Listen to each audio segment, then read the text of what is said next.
네, 안녕하세요. 오늘 기출문제 정리반 1회차 강의 시작하도록 하겠습니다. 저는 박승찬 권세사라고 합니다. 기출문제 정리반 시작하기에 앞서서 간단하게 이제 OT 한번 진행을 해 볼 건데요. 기출문제 정리반이 왜 필요한가에 대해서 한번 말씀드리도록 하겠습니다. 일단 그 수험 시장에서 기출문제는 굉장히 중요합니다. 어떤 문제가 출제가 과거에 됐었고, 그리고 현재 출제가 어떤 식으로 되고 있는지를 파악하는 것이 어떻게 보면 수험 생활의 거의 뭐 절반 이상이라고 할 수도 있겠죠. 왜냐하면 저희는 합격을 위해서 공부를 하는 거기 때문에. 그래서 이제 기출문제 정리반은 그간의 출제 문제를 좀 확인을 하고 최근의 트렌드를 좀 파악하는데 그 목적이 있다라고 보시면 될 것 같고요. 보시면 이제 10년간 2014년도부터 2023년도까지 출제 문제들을 제가 이제 뭐 한번 정리를 해 본 건데, 보시다시피 좀 집중되는 곳들이 있죠, 출제가. 결국엔 저희가 이제 요런 파트들을 위주로 좀 공부를 해야 된다는 것이고, 공부를 할 때 이제 정해진 시간 내에 어느 정도 배분을 할 것이냐에 있어서 이 정도 장에는 조금 힘을 줘야 되지 않을까 싶습니다. 더불어서 중요하게 많이 출제됐던 분야인데도 불구하고 최근에 기출이 좀 덜 됐다라고 하면 조금 더 눈여겨볼 필요가 있겠죠. 이제 그런 의미에서 저희가 기출문제 정리반을 하는데 그 의미가 있다라고 보시면 될 것 같습니다. 즉 최근 10년간 문제들을 좀 보면서 어느 부분에서 출제가 됐는지, 크게는 이런 식으로 이제 장이 있을 수도 있겠지만 뭐 몇 조가 출제가 됐었고, 또 수업을 듣다 보면 아시겠지만 특정한 조는 굉장히 많이 기출이 된 부분도 있어요. 이제 그런 부분들은 언제든지 또 재출제가 될 수도 있는 부분이겠죠. 그래서 그런 부분들 좀 집중해서 보시면 될 것 같고, 그래서 최근 10년간의 기출문제를 보는 거는 이제 중요한 것을 어떤 것인가에 대해서 좀 파악하는 수준. 그래서 지금 공부하시는 책에다가도 별도 메모해 놓으셔서 공부할 때마다 조금 더 집중해서 볼 수 있도록 체크해주는 개념이면 좋을 것 같고요. 그 다음에 최근 기출문제 트렌드를 파악하는 것은 보시면 아시겠지만 과거에는 뭐 설명하시오, 논하시오 라는 문제가 좀 있었습니다. 근데 최근에 문제들 보면 다 쓰시오라는 문제들이 많죠. 논술하시오와 설명하시오 같은 경우는 일정 수준은 약간의 객관적인 내용이 들어갈 수밖에 없는 부분이고요. 쓰시오로는 말 그대로 쓰는 것이기 때문에 객관적인 부분이 도무지 들어갈 공간이 없습니다. 그래서 이제 그런 출제 경향에 맞게 저희가 공부를 해야 된다는 건데, 물론 트렌드라는 거는 분명히 어느 순간 바뀔 수도 있는 거지만, 지금 우리 시험 같은 경우는 절대평가를 가장한 상대평가죠. 왜냐면 평균 60점이 넘으면 다 합격할 수 있지만 그렇지 못할 경우에는 이제 등수대로 합격을 하는 거기 때문에 결국엔 우리 수험생들 안에서 저희가 합격권 안에만 들면 되는 거기 때문에 대부분의 수험생들도 최근 트렌드에 맞춰서 공부를 할 가능성이 매우 높다고 생각합니다. 그래서 이제 확률적인 면에서 저희는 공부 자체를 좀 쓰시오 라는 현재 트렌드에 맞게 좀 준비를 할 거고요. 물론 시간이 되신 분들은 뭐 논하시오, 설명하시오 라는 문제들을 대비하기 위한 공부를 해도 될 것이나, 저희가 관세법만 하는 건 아니죠. 관세율표도 있고 무역실무, 관세평가 등 다른 과목들도 있기 때문에 그런 곳에 시간을 투여하는 것보다 중요한 것 혹은 출제될 가능성이 높은 것들을 한 번 더 보는 것이 합격하는 데 더 수월하지 않는 방법일까라는 생각이 듭니다. 그래서 그런 식으로 두 가지로 크게 나눠서 10년간 기출문제는 어떤 부분이 중요한지 체크한다. 그리고 최근의 기출문제는 최근의 기출 곧 된 부분을 파악하고 그 다음에 그 트렌드를 파악한다라는 의미에서 본 강의를 들어주시면 될 것 같고요. 참고로 본 강의는 일단은 장별로 진행을 할 거고요. 그 장의 기출문제를 먼저 파악하고 기출문제에서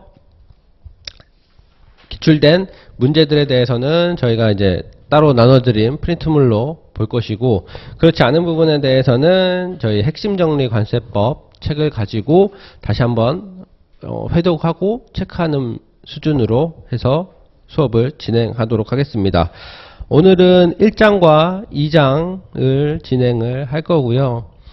시작하기에 앞서서 좀 보면 2장 같은 경우는 과세가격과 관세 부가징수에 대한 부분인데 보시다시피 출제가 가장 많이 되고 있는 부분이기도 합니다. 근데 최근에 기출은 좀 적었죠. 그렇다는 의미는 출제될 가능성이 뭐 다른 장보다는 좀 높을 수도 있다라고 생각해 볼 수도 있을 것 같아요. 그래서 그런 데다가 좀 의미 부여를 두고 1장과 2장은 조금 집중해서 보면 좋을 것 같습니다. 그래서 본 강의를 1회차 강의 시작해 보도록 하겠습니다.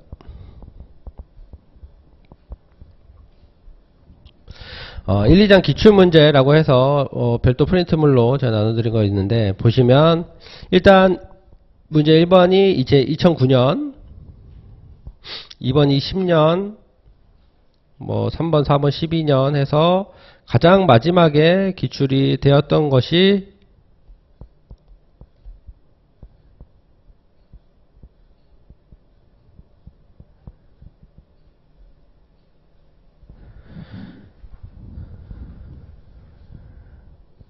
여기죠.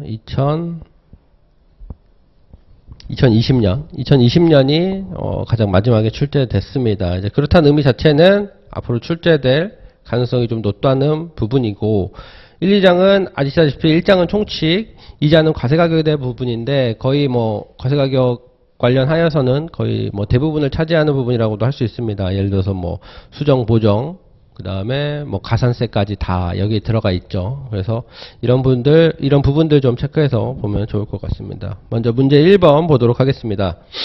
납세 담보 제도에 대하여 설명하시오 라는 문제였고 10점짜리 2009년도에 출제가 됐던 문제였습니다. 이제 기출문제 관련해서 제가 나눠드리는 프린트물은 이제 이런 식으로 구성이 되어 있을 거예요.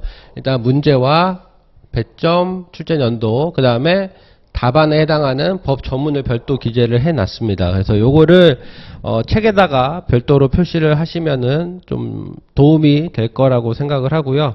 제가 회독을 할 때 한번 더 말씀드리도록 하겠습니다. 그래서 2009년도에 나왔던 문제고요. 납세 담보제도에 대하여 설명하시오 라는 문제는 2장의 3절이죠. 2장의 3절을 모두 기재하는 내용이라고 보시면 될 것 같습니다. 2장 3절에는 법 24조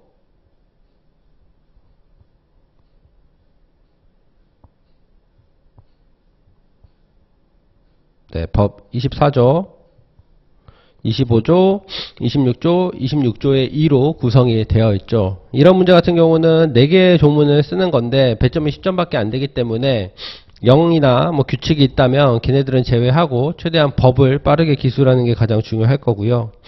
과거에는 시작하기 앞서서 뭐 서라고 해서 이제 서론을 쓰고 뭐 결론을 쓰고 하는 부분이 있었는데 선택의 부분입니다. 설명하시오라는 부분에 있어서 서에다가 내가 설명할 부분을 체크를 하고 말 그대로 설명을 해주고 결론을 도출한다면 가장 완벽한 답안이 되겠지만 저희가 시간 내에 100점을 모두 기술해야 되는 시험이기 때문에 아마도 이런 문제 설명하시오라는 문제가 나오더라도 서와 결은 아마 생략하는 것이 시간 관리에 좀 도움이 될 거라고 생각하고요.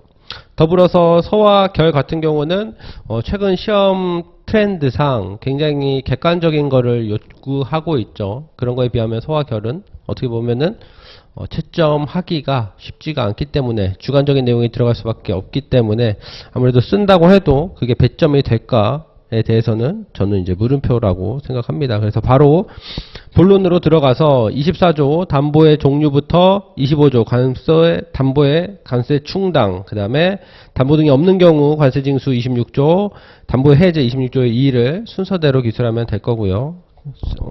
내용을 한번 보시면 먼저 담보의 종류입니다. 금전, 국채 또는 지방채, 세관장이 인정하는 유가증권, 납세보증보험증권, 토지, 보험에 가입된 등기 또는 등록된 건물, 공장, 재단, 광업재단, 선박, 항공기 또는 건설기계, 세관장이 인정하는 보증인의 납세보증서. 이쯤 되면은 이제 한 요 7가지 정도는 충분히 숙지가 되어 있을 거라고 생각을 하고요. 중요한 거는 앞에 꾸며주는 말들이 있는 것들이죠. 3호와 6호,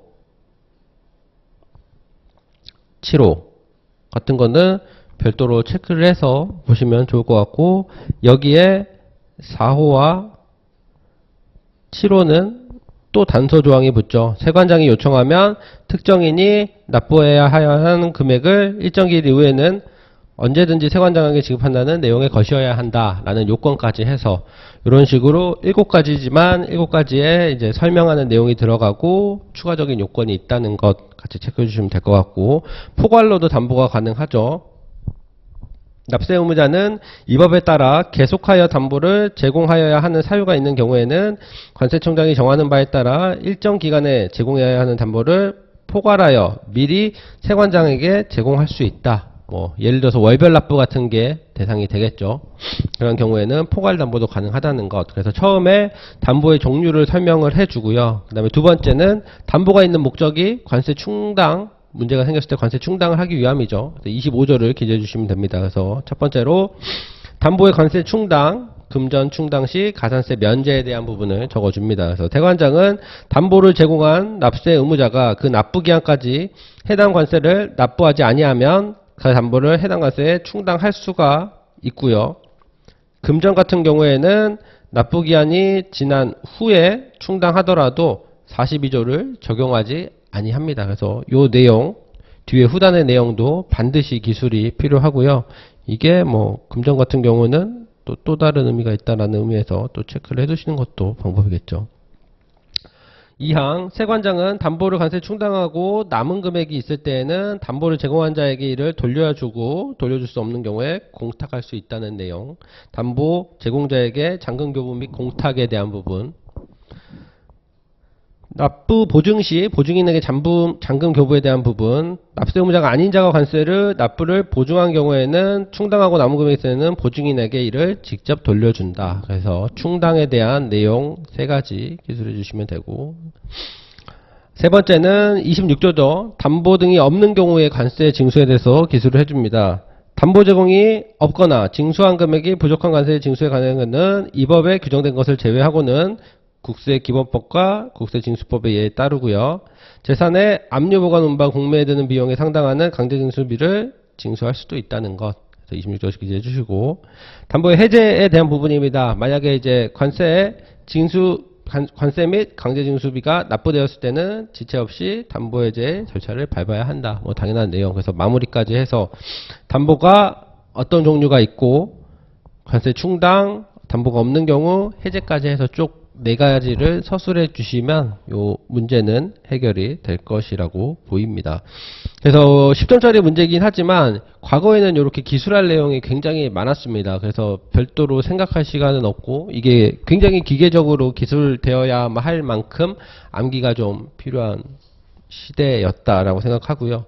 물론 이러한 뭐 방향이 뭐 지금도 나올 수가 있습니다. 스시오를 조금 더 양을 많이 늘리게 한다면 그것도 어떻게 보면은 좀 뭐 채점하는 데 있어서 하시는 분 입장에서는 좀 차별화를 좀 볼 수는 있겠죠. 그래서 이제 그런 의미에서도 이렇게 많이 쓰는 연습을 해보는 거는 좋을 것 같습니다. 그래서 중요한 거는 요 담보의 종류 같은 경우는 이렇게 문제에 직접적으로 나올 수도 있지만 곁다리로도 같이 나올 수가 있기 때문에 요거는 반드시 숙지해 주시고, 담보의 종류가 나온다면 그 종류와 함께 2항과 3항에 대한 내용도 역시 같이 기술해야 될 가능성이 좀 있으니까 참고해서 좀 보시기 바랍니다. 두 번째 보도록 하겠습니다. 문제 2번. 2010년에 출제됐던 10점짜리 문제고요. 관세법상 기간과 기한에 대하여 설명하시오. 그래서 저는 8조와 01조의 4를 넣었습니다. 그 관련된 절에 뭐 관세 납부 기한도 있고 한데 그 부분까지 기술하기에는 너무 많은 양이 될 수가 있기 때문에 기간과 기한에 대하여 설명하는 내용이기 때문에 법 8조와 01조의 4로 충분할 거라는 생각이 들고요. 핵심 정리반에서 했듯이 법 8조와 01조의 4를 나눠서 쓰는 것보다는 해당되는 곳에 이렇게 같이 녹여서 쓰는 게 가장 중요할 것 같습니다. 그래서 먼저 기간의 계산. 관세법에 따른 기간을 계산할 때 수입신고 수리 전 반출 승인을 받은 경우에는 그 승인일을 수입신고 수리일로 본다. 얘는 수입신고 수리 전에 반출을 하는 거겠죠. 그렇기 때문에 수입신고 수리일을 실제 수입신고가 수리된 일이 아니라 그 승인일, 반출 승인을 받은 날을 수리일로 본다는 거고요. 두 번째, 기간의 계산. 관세법에 따른 기간의 계산은 관세법에 특별한 규정이 있는 것을 제외하고는 민법에 따른다. 민법이란 내용도 중요하지만 여기 특별한 규정이 있는 것을 제외하고는 이런 문구가 굉장히 중요하죠. 그래서 요거를 반드시 기술해 주시는 게 필요가 할 거고요. 세 번째, 기한의 계산. 관세법에 따른 기한이 다음 각호 어느 하나에 해당하는 경우에는 그 다음 날을 기한으로 합니다. 그래서 토요일, 공휴일, 토요일 및 일요일, 공휴일, 근로자의 날, 금융기간 또는 최신간서의 휴무일, 그 밖에 부득이한 사유로 인하여 정상적인 관세의 납부가 곤란하다고 관세청장이 정하는 날 해서 요거는 제가 01조의 4를 함께 적어놨고요. 토, 공, 근, 채, 부득이한 사유로 관세청장이 정하는 날이라고 해서 토공근 채부관이라고 해서 따로 앞글자를 따서 좀 외우는 방법도 있을 거고요. 그래서 이거는 제가 한번 요 기출문제 때는 요거를 조금씩 말씀을 드릴 건데 결국에는 이제 자기 입맛에 맞는 요런 암기식을 만드는 것도 굉장히 필요하고 중요합니다. 그래서 제가 하는 방식을 따라 하셔도 되고 이게 좀 불편하시면 별도로 한번 만들어 보는 것도 방대한 양을 암기할 때는 이제 이런 게 좀 도움이 될 때가 있습니다. 아무 말도 안 되는 얘기들이지만 요게 이제 나중에 생각날 때가 있거든요. 그러면은 이제 적어도 놓치는 경우는 없겠죠. 그래서 참고해 주시고 4. 기한의 계산. 국가 관세 정합 시스템 등 대통령을 정하는 장애, 정전, 프로그램의 오류, 한국은행, 최신간서의 비정상적인 가동이나 정하는 사유로 가동이 정지되어 관세법에 따른 기한까지 이 법에 따른 신고, 신청, 승인, 허가, 수리, 교부, 통지, 통고, 납부 등을 할 수 없게 된 경우에는 장애가 복구된 날에 다음 날을 기한으로 한다. 라고 해서 이것도 01조의 4가 같이 녹아져 있는 내용입니다. 그래서 문제 2번 같은 경우는 기술해야 될 내용이 사실 많지 않아요. 뒤에까지 넘어가면 너무 많기 때문에 이런 경우에는 기관과 기한에게서 기술을 하고 관련된 0까지 기술하는 것이 필요할 겁니다. 그래서 과거 문제 같은 경우는 법만 국한해서 쓰시오, 0 포함해서 쓰시오 이런 설명이 자세한 설명들이 없었죠. 그래서 본인이 판단하에 기술을 했어야 했습니다. 그래서 이런 식으로 배점을 보면서 좀 기술할 수 있는 방법도 나중에는 좀 터득이 필요할 것 같습니다. 그래서 이런 것들은 모의고사 시간에 계속 반복을 하면서 이해하면 되겠죠. 세 번째, 관세법 적용 원칙을 설명하시오. 2011년도에 출제된 문제입니다. 이거 같은 경우는 1장 총칙에서 나왔던 문제고 총칙에서는 문제의 출제가 잘 안 되는 편이긴 한데 나왔죠. 그래서 1장 2절 5조, 6조, 7조를 모두 기술하면 되는 부분이었습니다. 그래서 이 부분에 대해서는 이제 그 법 외적인 부분도 사실 많이 들어갔죠. 저희 기본서에 나와 있는데 예를 들어서 소극과세 금지, 그 다음에 신의 성실에 대해서는 그 부가적인 설명들을 함께 기술을 하는 것이 이제 맞다라는 말들도 있었는데 그 부분은 어떻게 보면은 이 설명하시오라는 문제의 특성상 필요할 수도 있었던 부분일 거라고 생각을 합니다. 근데 이제 시험 자체가 지금의 트렌드는 어쨌든 법조문을 누가 더 정확하게 기술하냐는 식으로 가기 때문에 설명하시오라는 문제를 대비해서 그런 부분에 대한 공부를 좀 확장하는 것보다는 일단은 법조문에 대한 암기를 명확하게 한 후에 시간이 남으면 그때 기본서 참고하셔서 소극과세 금지와 신의성실에 대한 추가적인 내용을 함께 공부하시면 좋을 것 같습니다. 그래서 제가 일부러 여기 답안에는 안 넣었어요. 이 답안에는 최대한 법과 영 그리고 규칙만 기술하도록 제가 최대한 좀 선별을 해놓은 거니까 참고를 해주시고 1장 2절에 대한 내용이 거기 제목이 관세법 적용 원칙이죠. 적용 원칙이 총 3가지 법조문을 쓰는 거고 먼저 첫 번째 관세법 해석의 기준과 소극과세 금지 법 5조에 대한 부분 신의성실에 대한 부분 6조에 대한 부분 세관공무원 재량의 한계 7조에 대한 부분입니다. 그래서 첫 번째 법 해석의 기준 관세법을 해석하고 적용할 때는 과세의 형평과 해당 조항의 한목적성에 비추어 납세자의 재산권을 부당하게 침해하지 아니하도록 해야 된다. 그래서 과세 형평과 해당 조항의 합법적성 같이 비교하시면 보셔야 될 게 세 번째 세관공무원 재량의 한계죠. 세관공무원 재량의 한계는 과세의 형평과 이 법의 목적. 그래서 과세의 형평은 동일하지만 법 해석의 기준은 해당 조항의 한목적성이 기준이 된다면 세관공무원 재량의 한계는 이 법의 목적이 추가되고 있습니다. 그래서 이런 거 비교해서 같이 보시고 2항 소급과세 금지 관세법의 해석이나 관세 행정의 관행이 일반적으로 납세자에게 받아들여진 후에는 그 해석이나 관행에 따른 행위 또는 계산은 정당한 것으로 보고 새로운 해석이나 관행에 따라 소급하여 과세되지 아니한다 라는 내용. 그래서 해석이나 관행 받아들여진 후에는 소급해서 적용하지 않는다는 내용. 해석에 관한 심의는 국세예규 심사위원회에서 심의할 수가 있고 세부 규정은 대통령령으로 정합니다. 두 번째 신의 성실 납세자가 그 의무를 이행할 때에는 신의에 따라 성실하게 하여야 하고 세관공무원 역시 마찬가지. 세관공무원은 재량의 한계는 방금 말씀드렸던 내용 과세 형평과 이 법의 목적에 맞추어 일반적으로 타당하다고 인정되는 한계를 엄수하여야 된다라는 내용입니다. 그래서 보시면 세 번째 문제 같은 경우는 법 내용만 적기에는 양이 너무 적은 면도 있어요. 그래서 그런 설명하시오를 부과하기 위한 그런 설명하는 내용들이 좀 들어가는 것도 아마 이 시점에는 좀 도움이 됐을 거라는 생각이 듭니다. 그래서 그 내용은 기본서에 있으니까 한번 참고적으로 보시고 네 번째 문제 4 2012년도에 출제가 됐고요.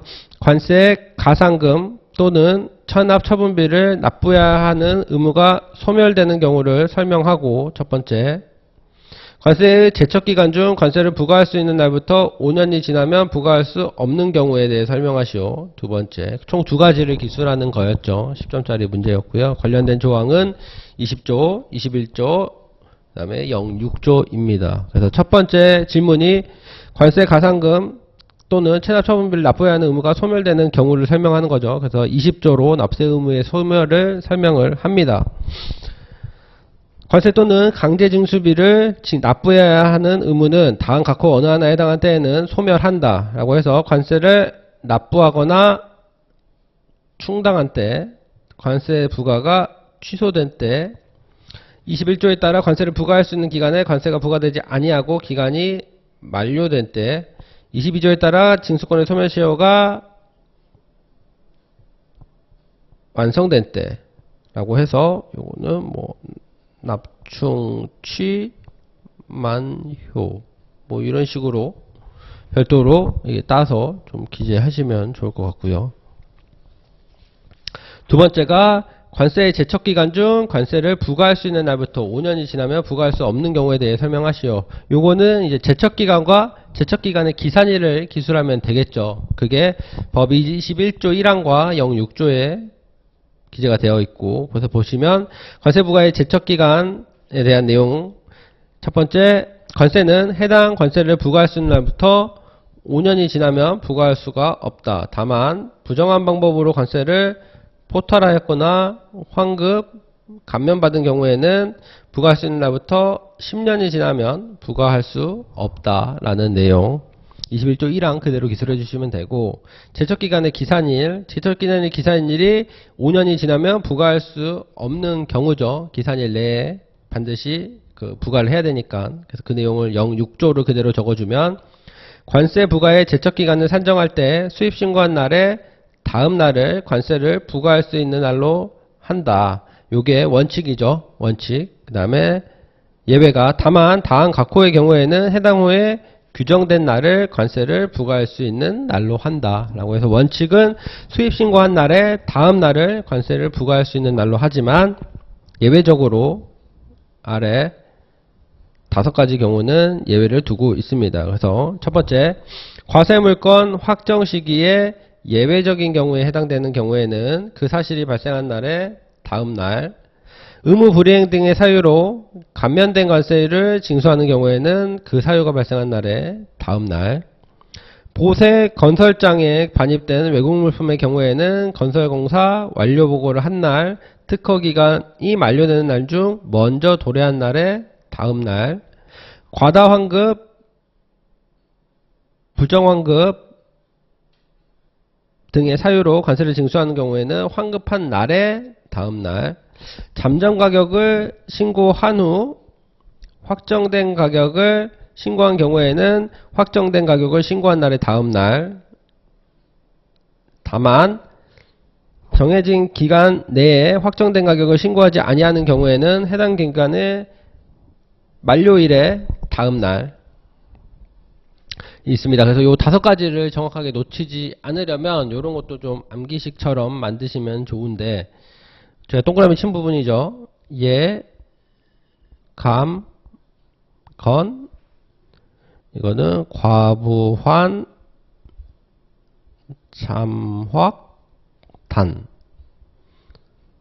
이런 식으로 해가지고, 뭐, 예를 들어서 마 같은 경우는 잠정 가격을 신고한 후 확정된 가격을 신고한 경우, 확정된 가격을 신고한 날이 다음 날인데, 요 다만의 내용을 놓칠 수가 있죠. 그래서 이런 거 암기식을 만들 때 다만, 뭐 이런 단서 혹은 제외, 예외 규정이 있다면 그 부분을 놓치지 않기 위해서 암기식을 만들 때 같이 넣어주시면 훨씬 더 효율적이라고 생각이 듭니다. 그래서 뭐 기산일 이런 것처럼 5가지 나와 있고 이런 것들은 요렇게 좀 대표적인 단어나 이런 것들 따서 좀 만들면 나중에 많은 내용이 머릿속에 겹쳤을 때 아마 생각이 나실 겁니다. 그래서 이런 거는 제가 한 게 무조건 맞다는 아니니까 본인들 입맛에 맞게, 그리고 최대한 모든 내용을 놓치지 않는 선 안에서 만들면 좋을 것 같아요. 근데 이게 또 너무 길면 기억이 또 안 나요. 그리고 관세 율표 같은 경우가 아마 대부분 이런 식으로 좀 진행을 할 건데, 관세 율표와 또 헷갈릴 수도 있죠. 그래서 겹치지 않는 좀 특정한 단어를 잘 선별해서 만드시면 좋을 것 같습니다.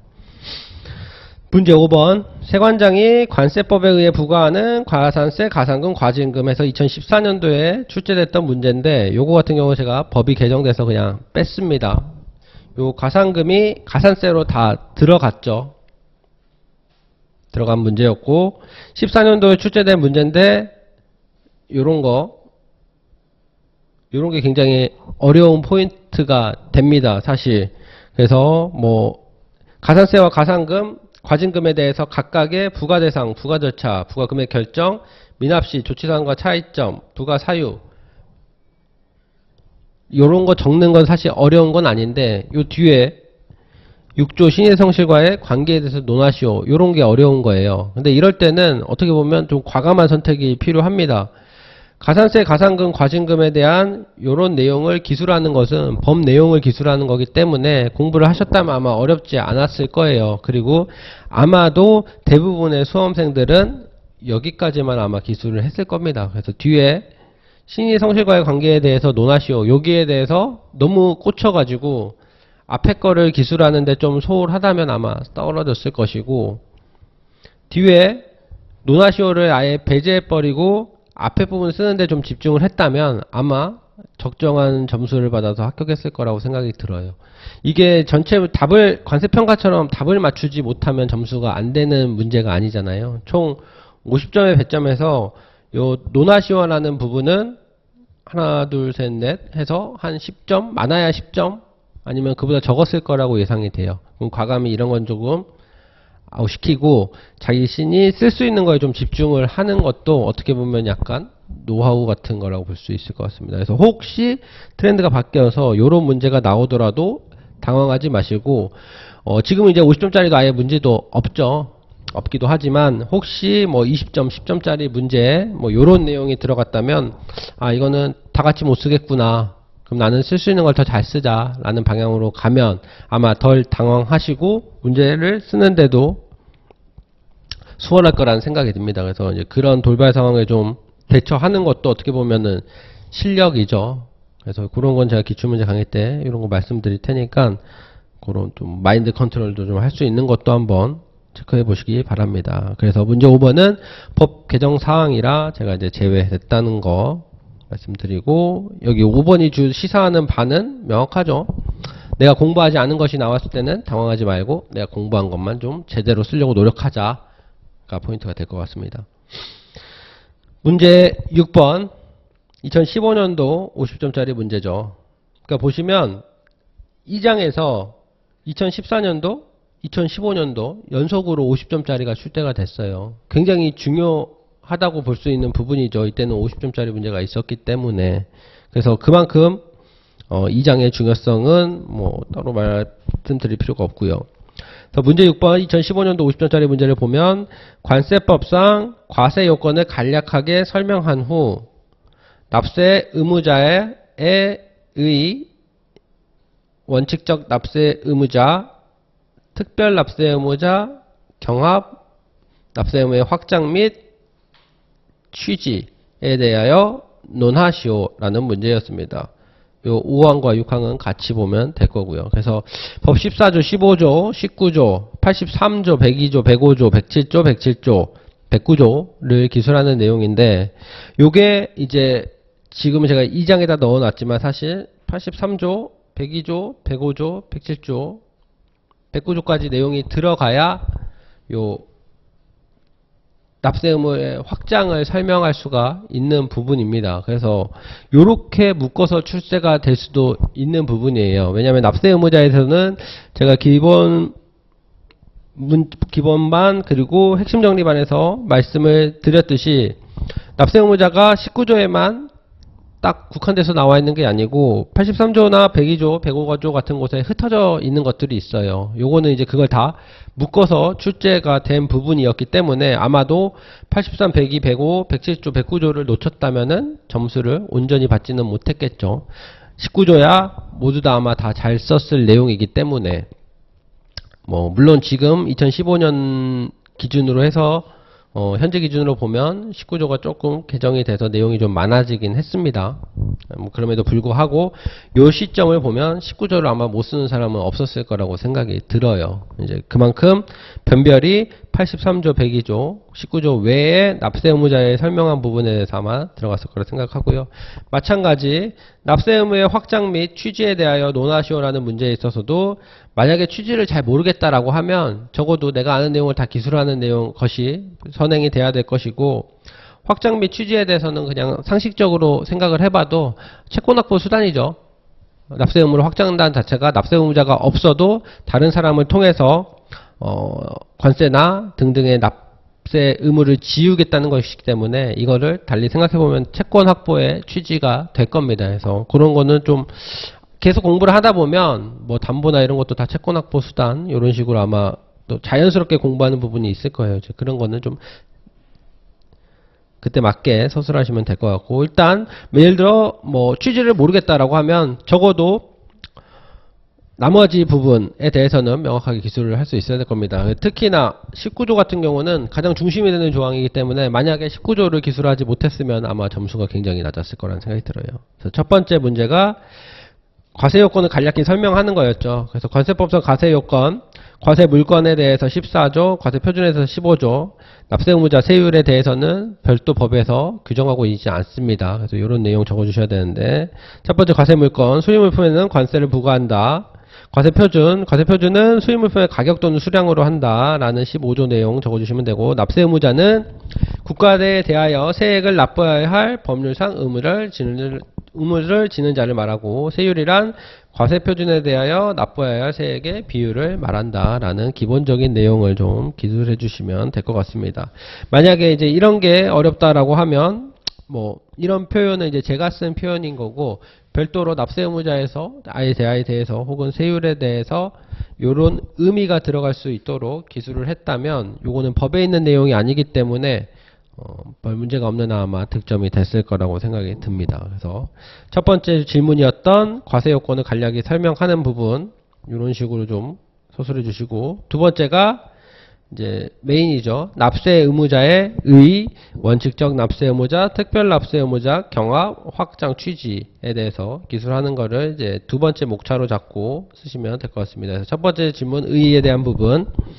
요거는 이제 제가 납세 의무자 할 때 항상 설명드렸던 부분이죠. 확장된 납세 의무자와 본래의 납세 의무자가 있고 본래의 납세 의무자는 원칙적 납세 의무자와 특별 납세 의무자로 그 다음에 확장된 납세 의무자는 연대 납세 의무자와 보충적 납세 의무자 승계로 나눌 수 있다는 내용 이런 개괄적인 내용 적어주시면 될 것 같아요. 그래서 크게 본래, 확장으로 나눌 수 있고, 본래는 원칙과 특별, 확장은 연대, 보충, 승계로 나눌 수 있다라는 내용 들어가면 될 것 같습니다. 그래서 두 번째, 원칙적 납세 의무자라는 질문에 대한 답은 법 19조 1항 1호를 적으면 되겠죠.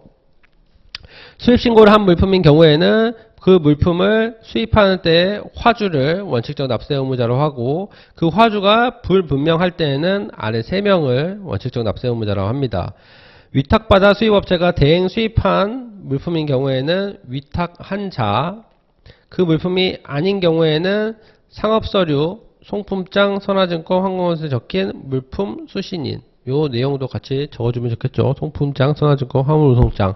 요거는 이걸 쓴다고 더 시간이 들고 하는 내용은 아니고 내용이 작기 때문에 요런 내용을 같이 적어주시면 아마 좋을 것 같아요.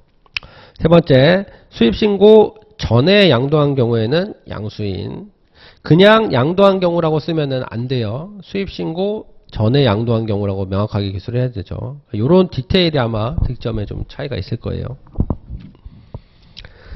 그 세 번째 질문, 특별 납세 의무자에 대한 내용. 요건 19조 1항 2호부터 12호를 기술하면 좋겠죠. 그래서 19조를 그냥 1항 1호부터 12호까지 쭉 적는 것보다는 이런 식으로 질문에 맞게 목차를 명확히 적어주는 게 좋겠죠. 결국엔 저희가 이제 시험을 하고 어쨌든 사람에게 채점을 받는 시험이기 때문에 어쨌든 보는 사람이 좀 편하게 기술해 주는 것도 방법입니다. 그래서 명확하게 채점하기 좋게 얘네들 자체를 목차로 가져가면 요 답안지를 보는 사람이 채점하기가 편하겠죠. 어디에 어디가 있구나. 그런데 아무래도 그럴 리는 없겠지만 그래도 사람인지라 그런 거에도 어쨌든 100점 점수를 줌에 있어서 조금 더 의미가 있을 수도 있지 않을까 싶습니다. 예를 들어서 의 같은 경우는 답이 없기 때문에 별도로 법에 정해진 답이 없기 때문에 좀 깔끔하게 기술이 됐다면 그런 게 좀 더 긍정적인 답안지로 보일 수도 있을 것 같다는 생각이 듭니다. 그래서 이렇게 목차는 문제에서 주어진 대로 목차를 잡는 것이 가장 좋습니다. 그래서 별도 목차를 잡지 마시고 문제에서 제기한 질문을 그대로 목차화 하시면 된다라는 거. 그래서 특별 납세 의무자 11가지 좀 적어주시면 됩니다. 그래서 과목 외국 물품인 선박, 항공기, 차량, 국제무역선기 안에서 판매할 물품이 하역 허가의 내용대로 운송수단에 적재되지 아니하여 관세를 징수하는 물품의 경우에는 하역 허가를 받은 자. 여기서 중요한 거는 이제 외국 물품이라는 내용이죠. 남목 보세구역 밖에서 보세를 할 때 지정이 경과하여 물품인 경우에는 보수작업 승인을 받은 자. 장치된 외국 물품이 멸실폐기 되어 관세를 징수하는 경우 멸실폐기는 운영인 또는 보관인, 보세공장 외, 보세건설장 외, 종합보세구역 외 작업을 하는 때 지정된 기간이 경과하여 물품을 징수하는 경우에는 허가받거나 신고한 자. 종합보세구역은 신고고 나머지는 허가죠. 보세운송 신고를 하거나 보세운송하는 외국물품이 지정된 기간 내에 목적지에 도착하지 아니하여 징수하는 경우에는 신고나 승인을 받은 자. 보세운송은 신고사항이 있고 승인사항이 따로 있죠. 수입신고가 수리되기 전에 소비되거나 사용하는 물품인 경우에는 소비자 또는 사용자. 수입신고 전 즉시 반출 신고를 하고 반출한 물품에 대해서는 한 날부터 10일 이내에 수입신고를 하지 아니하여 물품인 경우에는 즉시 반출한 자. 우편 수취인, 도난, 분실 같은 경우는 보세구역 장치물품, 운송물품, 그각의 물품에 따라 운영인, 화물관리인, 신고 승인받은 자, 보관인, 취급인, 관세법 또는 다른 법률에 따라 따로 납세의무자로 규정된 자, 그 외에는 소유자 또는 점유자. 그래서 요거는 세 번째 특별 납세 의무자 같은 경우는 누가 더 디테일하게 적을 수 있냐가 아마 득점의 차이가 됐을 겁니다. 그래서 그래도 똑같이 적지는 못한 상황이라면 적어도 포인트가 되는 단어들은 꼭 적어주셔야 됩니다. 그래서 최대한 특별 납세 의무자는 언제든 축제가 가능한 부분이기 때문에 좀 완벽하게 보시면 좋을 것 같아요. 19조 자체를 내용이 어렵고 많기는 하지만 반드시 숙지해야 되는 법안 중에 하나입니다. 그래서 내용이 좀 많더라도 요거는 항상 자동적으로 기술할 수 있을 정도로 좀 준비를 해주시고, 네 번째, 경합에 대한 지르였죠. 19조 2항 기술하면 됩니다. 화주 또는 신고인과 특별 납세 의무자가 경합되는 경우에는 특별 납세 의무자를 납세 의무자로 한다.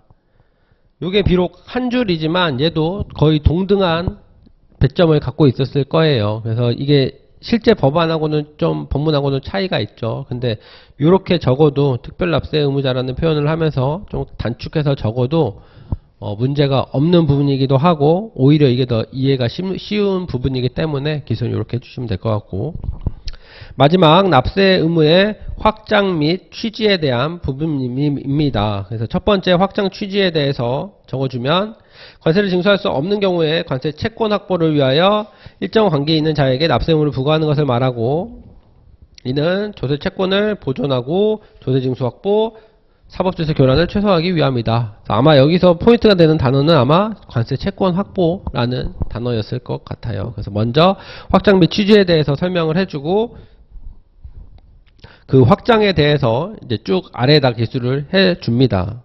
그래서 분량을 보시면 아시겠지만 의, 원칙적 납세 의무자, 특별 납세 의무자 경합, 확장 및 취지에 있어서 납세 의무 확장에 대한 배점이 조금 있었을 것 같아요. 그래서 첫 번째, 납세 의무 확장의 가장 대표적인 게 바로 연대 납세 의무자죠. 그래서 요것도 19조 1항 1호 단서, 그 다음에 19조 5항, 요런 것들을 이제 목차를 별도로 저희가 좀 섞는 거죠. 19조 자체를.